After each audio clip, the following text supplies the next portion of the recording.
Hello, everybody. Welcome to I Was Supposed to Have a Baby and Talking Away the Taboo.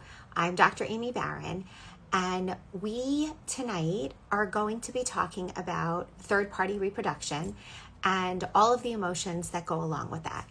I am thrilled to be bringing on Lori Metz, who is a licensed clinical social worker who does all sorts of things in the fertility space, but one of her specialties is really talking about donor conception and working with clients who are within this space and who are struggling to figure out how they want to build their family. So I am thrilled to be bringing Miriam on here. Let me grab her right now. Give me 1 second so I can grab her. She is, okay, she should be coming any minute now. So this is a really interesting topic for us because we, in the Jewish community in general, there is definitely a stigma about talking about infertility and fertility troubles in general. And specifically, Lori, are you here? I'm hearing some extra feedback. Lori, hold on, wait, she's here. Oh, she's here. Okay, excellent. How are you? Sorry about that. I dropped you.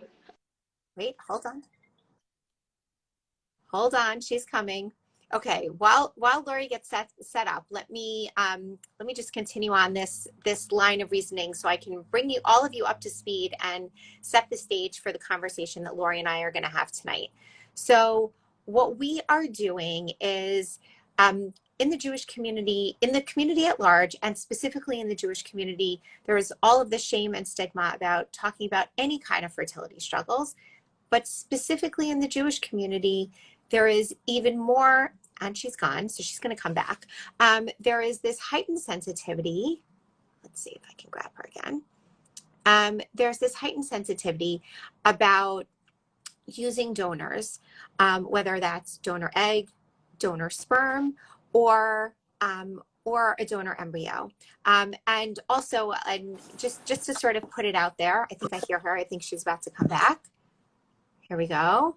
The other piece of it is, we haven't talked about gestational carriers or surrogates.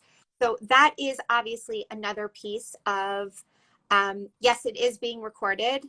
Hopefully the technology works. I'm waiting for Lori to get on. But the other piece of it is gestational carriers and surrogacy, which we are not talking about tonight specifically. And we will be addressing that in more detail another week. But this is the week that we are going to be discussing donor conception, specifically with donor egg, donor sperm, and donor embryo. So Lori, where are you, Lori? Lori's having a problem with her connection, so I'm gonna still keep talking if you can manage my voice. And we'll wait for Lori to come back, and hopefully it will work well. If not, we'll try it again. Welcome to technology, everybody. It's so much fun when it works and so much fun when it doesn't. Okay, perfect. Thank you so much. So we broached the conversation last night when we started talking with Rachel and Tzvi, who spoke about their story, their infertility story, and how each of them at different points in the story were struggling with what to do in regard to moving forward with donor conception or not. And I urge each of you to go and take a listen and watch that, because they are they're really incredible and inspiring, just in the way they think about difficult issues like donor conception, but frankly in the way that they relate to each other, both of their outlooks on the world, on their infertility. It was really, I've known the two of them for, okay, Lori, let's see if we can grab Lori again. I've known the two of them. I've known Rachel for a very long time, and I've known Tzvi a little bit shorter. I met Rachel first. But they're personally incredibly inspiring to me. Okay, I think she might be back now. Lori, are you there? I'm here. Do you see me? I do. Oh, so so sorry. Okay, I am in a different location, and I apologize. I had to walk from room to room, so I'm It's sorry. it's all good. Third time's the charm. Third time's the charm. Right. Can you hear me? I can. I can. Can you hear me? Okay. Yes. Okay, excellent. So Lori, you're here tonight so that you can talk about your work with people who are considering donor conception, and talk about all of the different emotional facets to that. So I really want you to introduce yourself and let people just get an introduction to who you are for those of you who don't know you already. So please, the floor is yours. Well, thank you. I'm Lori Metz. I am a licensed clinical social worker, and I'm certified in case management and board certified in telemental health. And I specialize in fertility counseling, and it is an area that touches my heart. It truly does. But before I go into any of this, I have to tell you that I listened to last night's Instagram Live that you did, and what a remarkable couple. Really, and what an incredible story they told. Tears in my eyes as I tell you, but or I give you my opinion on it. But it was truly, truly something so special that they were able to share with everybody and with the world, and especially with the community, because it's something that people don't talk about in any community, let alone a religious community, a Jewish Orthodox community. So I just think that they're so special and so remarkable, and really trying to change things and make things so much better for so many people that are really struggling and going down this path and feeling very alone and isolated in it. So they were really, really just remarkable. I was actually just saying that as you were having your difficulties with your connection. Yes, they are tremendous in every possible way, and in exactly the way you described, that they have this deep desire to try to help and try to open up the conversation as much as they can, and I'm incredibly grateful to them. And so let's launch into this now. So Yeah. Yeah. the couples, when do couples reach out to you and say, like, we need to get someone else here in this situation, we're struggling, we don't know what to do? At what is the point in someone's journey, in a couple's journey, where they reach out to come and find you? Honestly, Aimee, it's different for every single person and every single couple.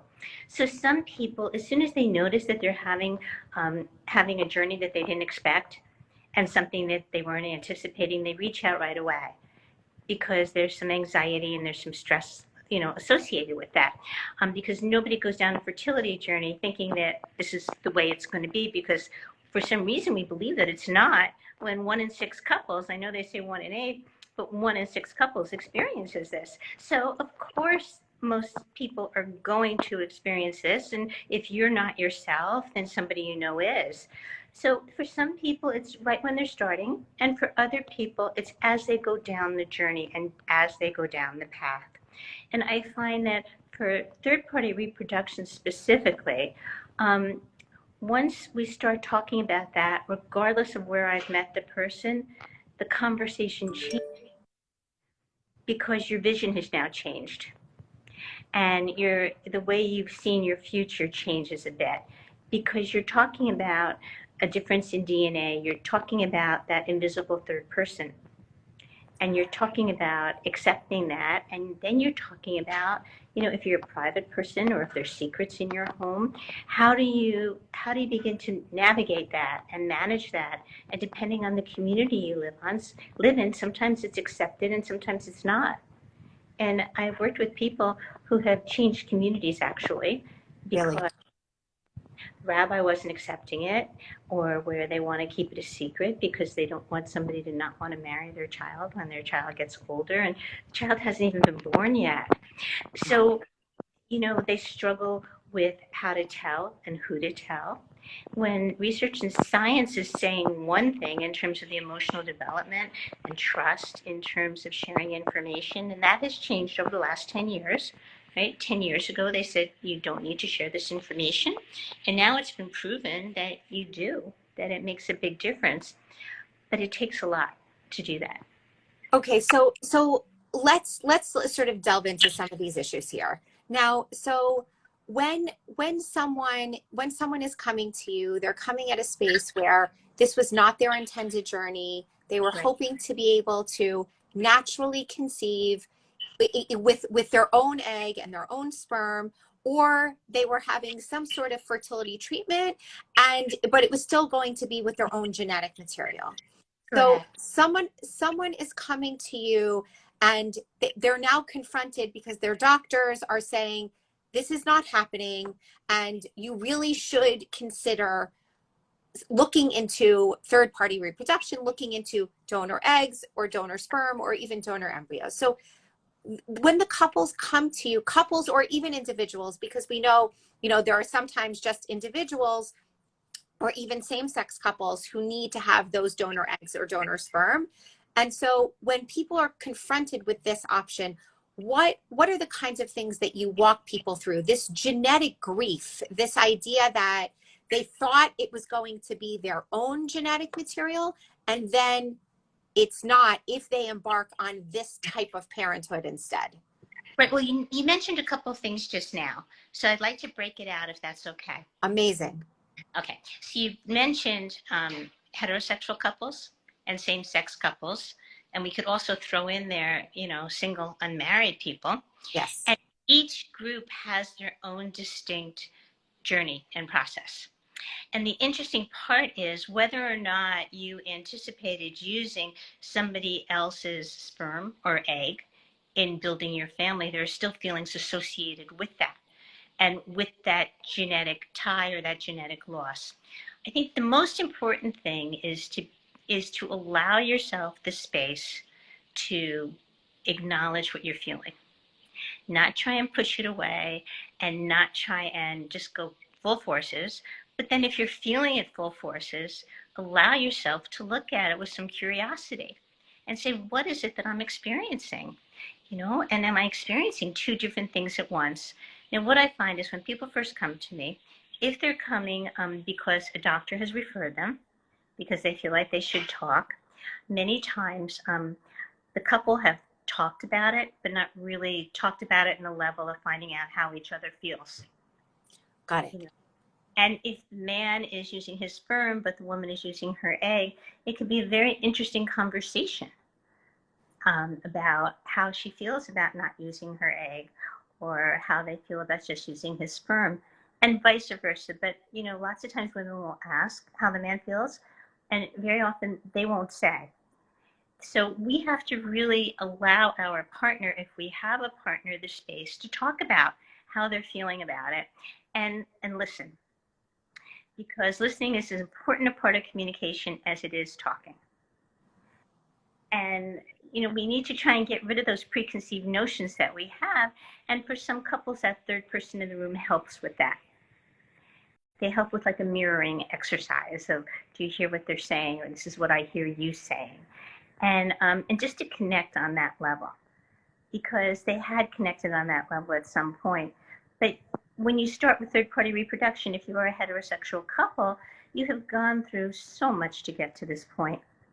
Really, you've gone through, some people have gone through 2, 3, 4 IVFs. I've worked with couples who've gone through 10.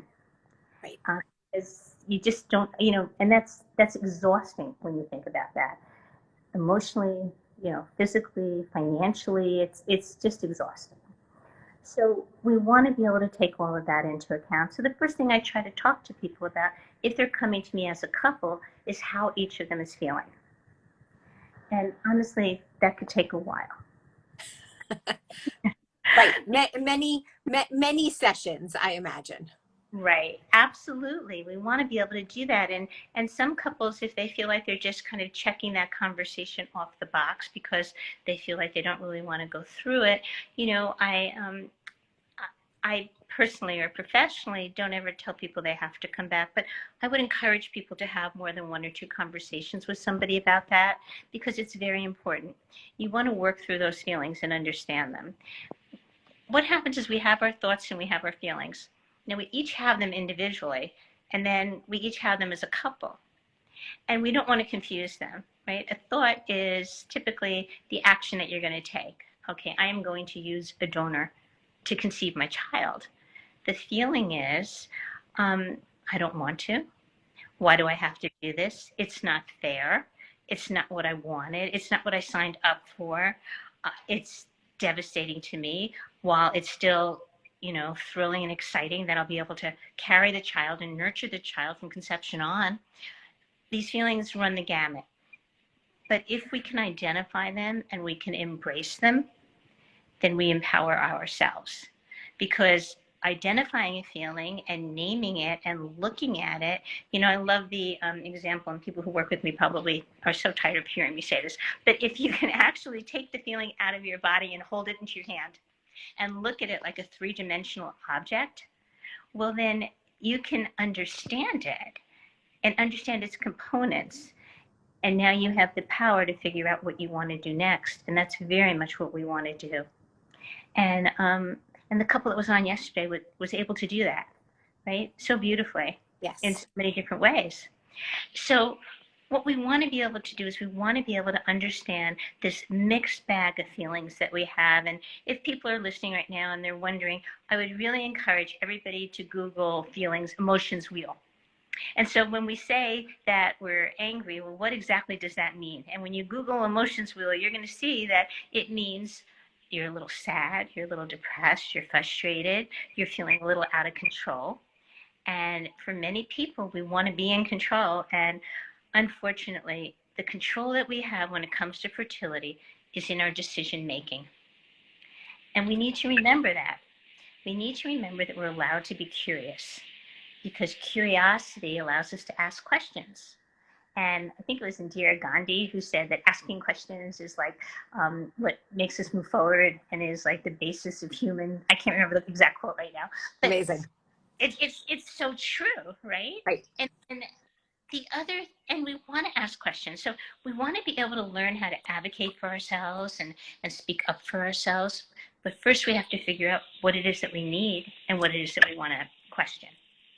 I'm writing this down so that I can refer back to it afterwards, after we finish, so that, because I know it's so interesting, because people, I think one of the things, besides the genetic grief of the, you thought your child was going to look like X and have the features of X and have, your smile and your personality and my blue eyes and my hair, right? But besides all that, as if any of us can choose any of those characteristics, right?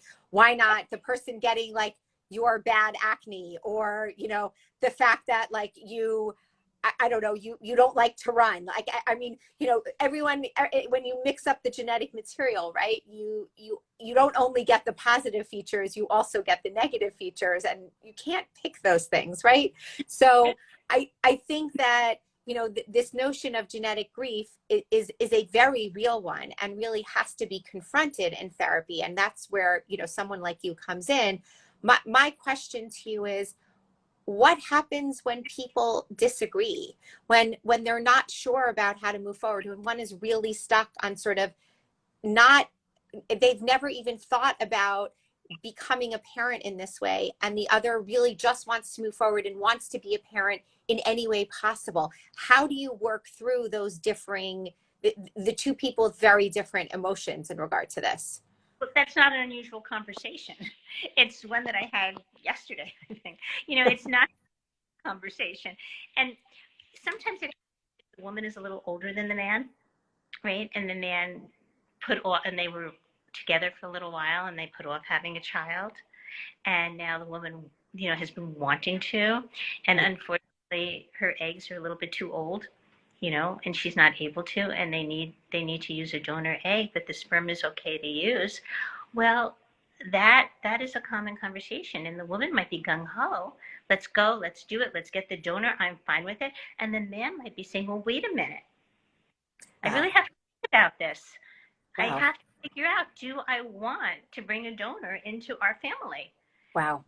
Do I want that, And so we need to really explore that, because the women, I had recently two couples I'm working with going through this similar journey, and the woman is very much just wants to have the child and believes in nurture more than nature, and believes that, and as you get to know somebody and you start to talk to them, they would be interested in learning something new, and like, where did that child's curly hair come from? That's my hair's called curly, so, but like, where did that child's curly hair come from when ours is straight?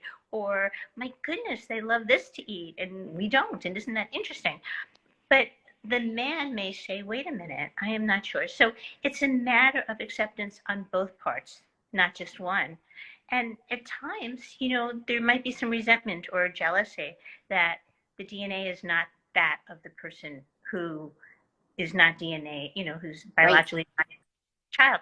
And that is more common and typically only spoken about in private sessions. So that conversation that much when I'm with a couple together. But what I try to do is meet with couples together and then people individually. And also I have support groups. And so in the support groups, that comes up quite frequently. Also, sometimes in couples, some people want to keep this much more private than others. Right. That was actually going to be my next question, so you took it right out of my mouth. Go ahead. Please talk about the privacy, because there are different kinds of privacy in regard to donor conception, right? There is the privacy of, like, are you going to tell your child? There is the privacy of, well, I'm going to tell all the other people except for my child. And then there is, well, I'm only going to tell a few select people, family members or friends. And then there is, well, we're telling no one. So how do you work through all of this with a couple? Is there a right way to do this and a wrong way to do this? These are all, and I know, these are questions that we're not possibly going to be able to fully answer, but these are the kinds of things that people grapple with. And I'm wondering how you, as their therapist, how you approach this. So I approach it different ways with different people. Right? I don't usually have one recipe for it. But if I'm working with an individual, then we talk about who they are and what they're like and how private they are naturally, in their circle, and who they normally talk to. And if they usually shout things from the rooftop, then holding this as a secret is a burden. Right. And if it's a burden, it's very heavy to carry. Right. If it's somebody who is more private about life, well, then that's another situation. When you have a couple, I had one couple that I was working with actually, and he, as soon as they got a picture of the donor, showed the entire family a picture of the donor. Oh, wow. And she was mortified, but you know what? She said, this is who he is, and there's nothing I could do about it. Right. But what happens is, there's a grief that goes on, and I know I'm going back to grief for a minute, but there's a grief that goes on in not using your genetic DNA. There's also a feeling of I'm not good enough, because that's what society tells us.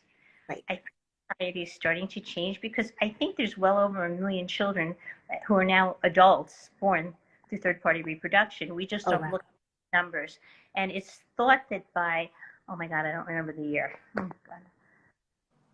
Right now, just to give you a little bit of a framework, 2% of the population is raised through adoption. Okay. The World Health Organization, they said that they think that it will be about 4 million people in, I don't remember the year. I really have to get back to you with the year, but the number was stunning to me. So we're talking about a very large percentage of the world where we're not recognizing this population, and we need to. So to go back to your question, so I like to look at how the person communicated beforehand and who they spoke to beforehand. But if we could destigmatize it, if we could accept it, it would make it easier. So people who say, I'm not telling anybody and I'm not telling my child, I think they struggle with that decision. I don't think it's ever an easy one, because what happens is it comes back. And it comes back on a regular basis, because something will remind you or trigger you, or you'll go to the doctor's office, or something will come up. And you're holding this burden, you're holding this secret, and your child is your child, regardless of who the DNA is. Right. And so there's security about not telling.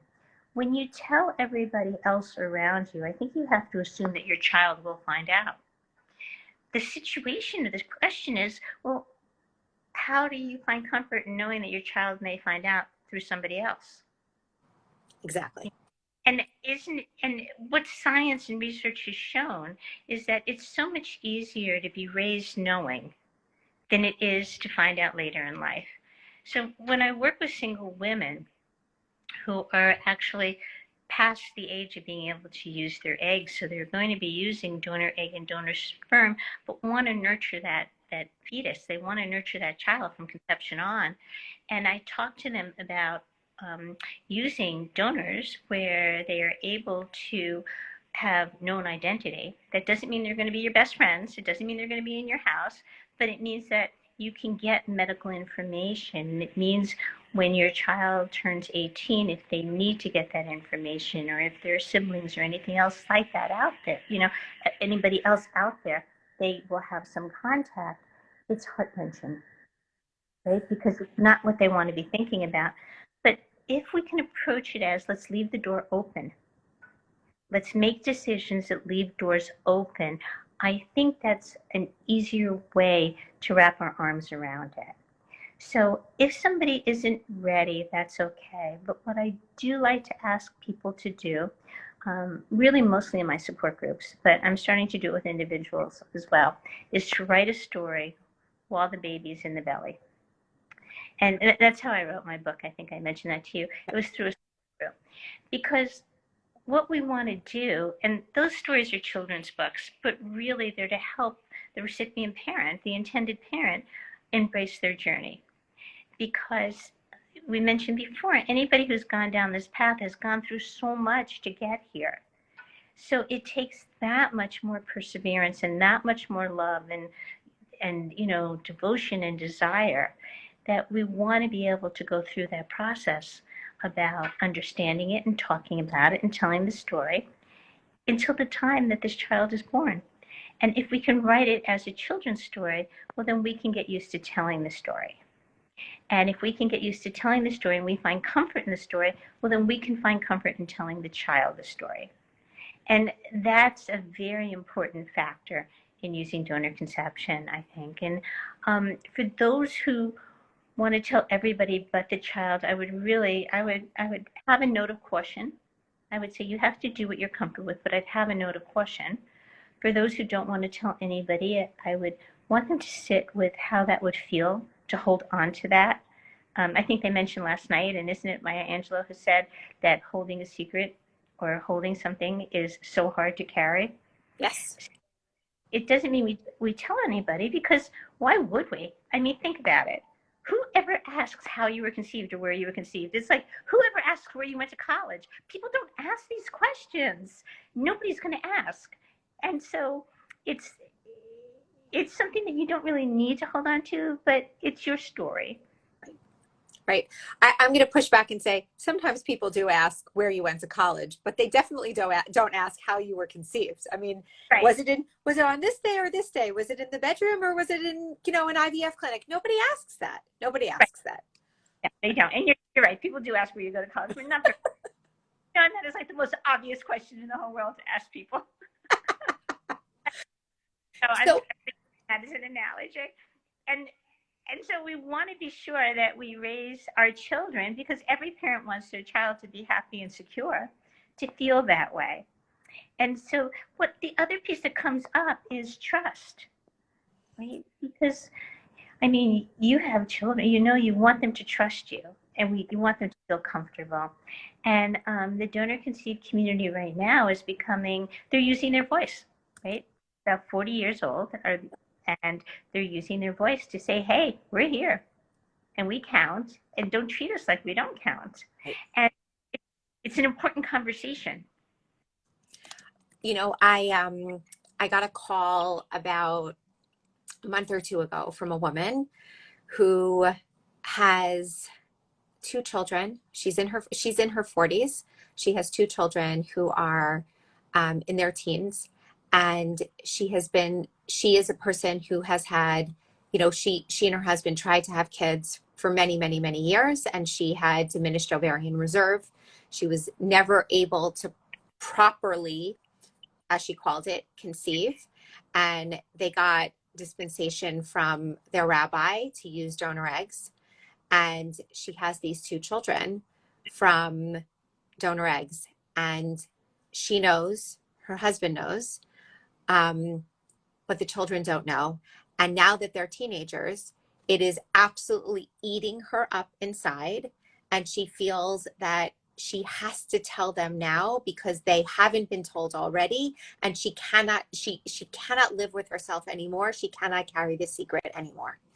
And so I wanted to ask you your thoughts about that, about, because we know that this body of research has come out only in the last number of years, you mentioned 10 years or so, about before we thought we were never going to tell the children. Now the body of research is showing that you should tell your child for all the reasons that you mentioned and more. How would you suggest that someone even broach this kind of conversation with their child? Because this is really what they're thinking about. And you're working with couples who are in the preconception piece where they're thinking about it. I know you work with others, but the story that you just told before, the preconception of where, write yourself the story so that you get comfortable with it, so that you can eventually get to a point where you're sharing it with your child. But what about the people who weren't able to? I'm so glad you asked that question. I really am. Because I do work with people who have had children where they haven't told. And there's some wonderful, wonderful tools out there right now to help people tell children up to age 18. But that's fine. I have the chills because I'm so glad that she now wants to tell them. Right? They could have gone their whole life without being told by their parents and finding out years later. So this is a wonderful thing whenever you're ready to tell at this point.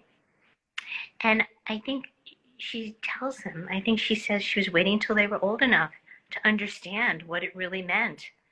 And she tells them about her journey and what she went through and maybe why she didn't tell them sooner and why she's telling them now. So I think it's just an honest conversation with a 13 or 14-year-old because they're, depending on the 13 or 14-year-old, I'm assuming they're able to understand the information and embrace it. And there will be, I would assume, some rebellion.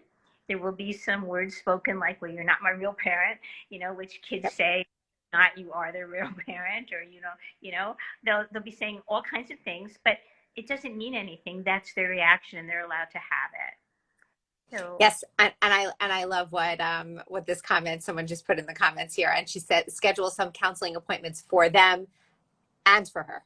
Right? yeah, Everybody needs counseling. Everybody needs counseling. absolutely. But being able to share the story, I think, is really an important piece. In counseling, absolutely schedule the appointments. But if it's somebody who's not comfortable with counseling, because some people aren't, there are support groups.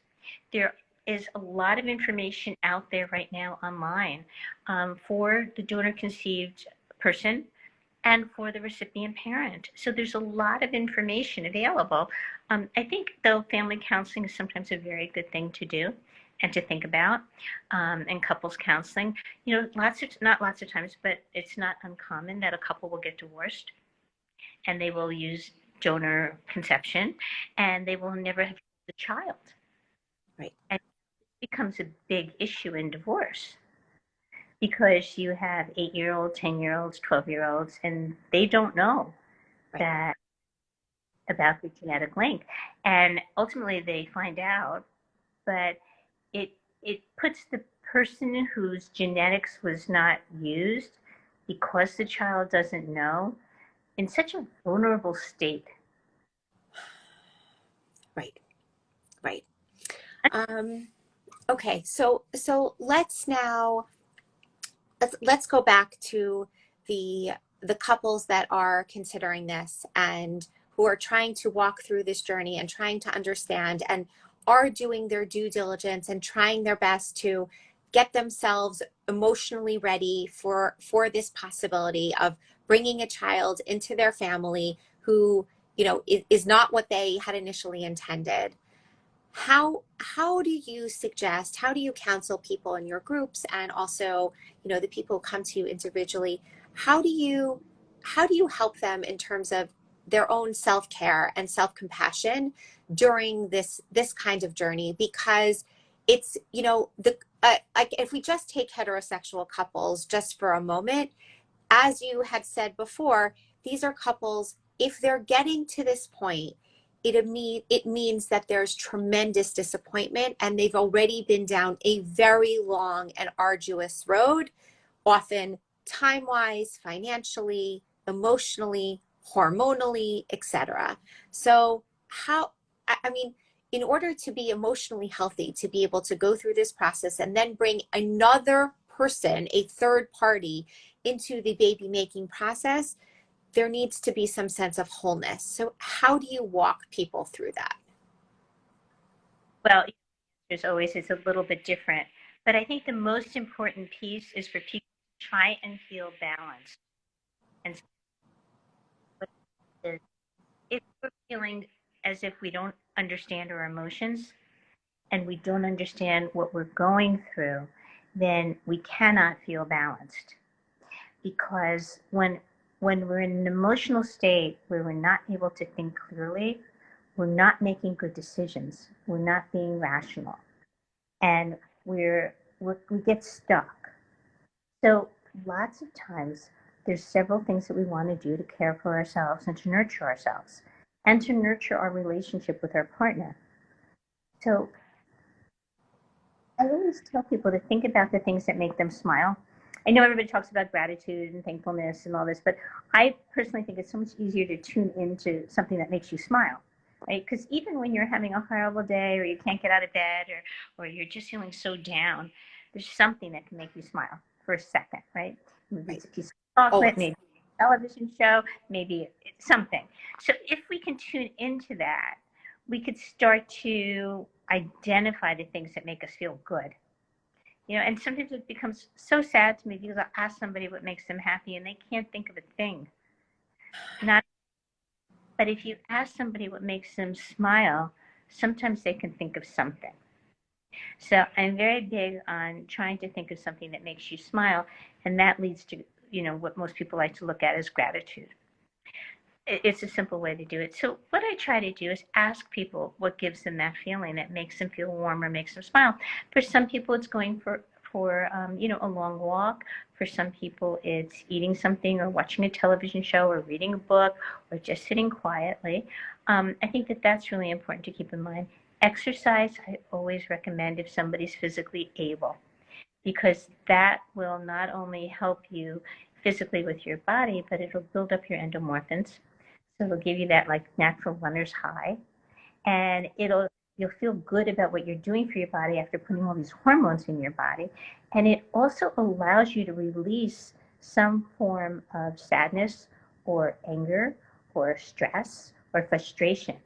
So if you get your heart rate up to sweating, and the key is sweating, then you'll feel better. And that's for both partners. So I usually like that. And I also like some form of meditation. So meditation does not have to be sit in the room for 20 minutes and do a body. It does not have to be, anything as long or as that, unless it's something that you really enjoy. And some people love yoga, and some people love to do body scans. I find that most people find that they're too busy to do that.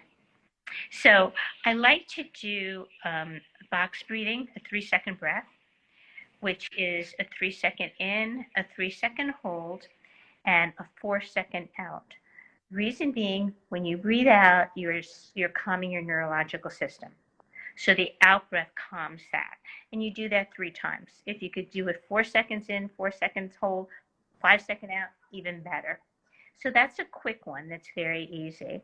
I also like people when they start to feel a little overwhelmed or stressed and they're not caring for themselves and they can't focus. And focusing is a big thing. And if we get stressed or if we're anxious or if we're sad or depressed, we have a hard time focusing. Absolutely. I like people to pause for a minute. Just pause, take a breath, and gain some perspective. And if you can do that, you'll at least be able to look at things with a different light and then take your next step. You'll be able to proceed. So, I kind of call it the three P's: pause, perspective, and proceed. And so those are things that help emotionally, physically, not financially, but they help kind of the mind, body, and spirit. And that's what we. I was hoping that you were going to say that there were the three P's and then there was a T, so the money tree, like on the side. That was like the extra piece. Financial resources available. They are hard to find, but I will say there are financial resources available, but that's a whole nother conversation for Correct. some when it comes to fertility treatment. But it is a long, arduous process. It really is. The other thing, though, the one thing that I love about fertility and third-party reproduction is people will have their families. It might not look like the family you thought it was going to look like, Right. but it's going to be there and you're going to have it. And so all of this kind of uphill climbing that you feel like you're doing at some point levels off. And then you have what it is that you envisioned. And I'm a big believer in visualization. And I'm a big believer in self-talk. So lots of times what we want to do is, especially if we're having a hard time and we feel like we're not caring for ourselves, is we want to change that inner dialogue. You know, we all have that inner dialogue constantly, right? Like Yep. while I'm thinking to myself, I have to hold my hand still because I don't want to break the connection, but I'm probably moving this around way too much. And so that's my inner dialogue right now. Yep. But what I want to do is not focus on my inner dialogue. I want to focus on the conversation I'm having with you. And so we want to focus on, you know, what it is that's going to be helpful for us. But if our inner dialogue is something that's a negative circle that keeps going around in our head and around, you know, that's something else that we want to pause with and we want to look at it. And if it's a medical question, then write it down and ask your doctor. If it's a question that you have for your partner, write it down. Ask your partner. If you're not sure how to phrase it, think about it. Because your partner is probably on as much edge as you are. Right? And they're going through a different path. It's the same journey, but a different path. And we need to pay attention to both of you. Absolutely. Absolutely. Lori, I'm so grateful to you, you know, for so many things, but specifically for giving us a little bit of a window here into the emotional world of someone who is considering this, going through this, or who has gone through it already and is still grappling with some of the issues. And you know, this is, you know, we were never going to cover all of the different topics and all of the different facets of this in this short amount of time. But I really wanted you, as being the expert, I really wanted you to come on and give us an overview so that people can get an inkling as to really what this means. Because I think in general, for the people who are going through it, they, you know, this idea, the people who are struggling with, you know, infertility, who have not yet been able to have a child, the idea of third party reproduction just kind of like sits out there and is this like big black box, and they don't want to enter it. It's too scary. It's too this, and they don't know how they could possibly even get there. And this is what you were able to do, is really break it down in a way that's very tangible and also very accessible for people, and that there is a process and that people can work through those emotions in order to get them to the place, if that's the place that they choose to go. And then for everybody else, it's a window into what these couples and these individuals are going through, and you know, it's something that we as a community, we want people to be more sensitive, because this is really hard. I'm so glad, you know, that you're saying this, and I'm so, you know, honored actually that you asked me to come on tonight, because the women that I work with in the Orthodox community, they wouldn't attend this. Right.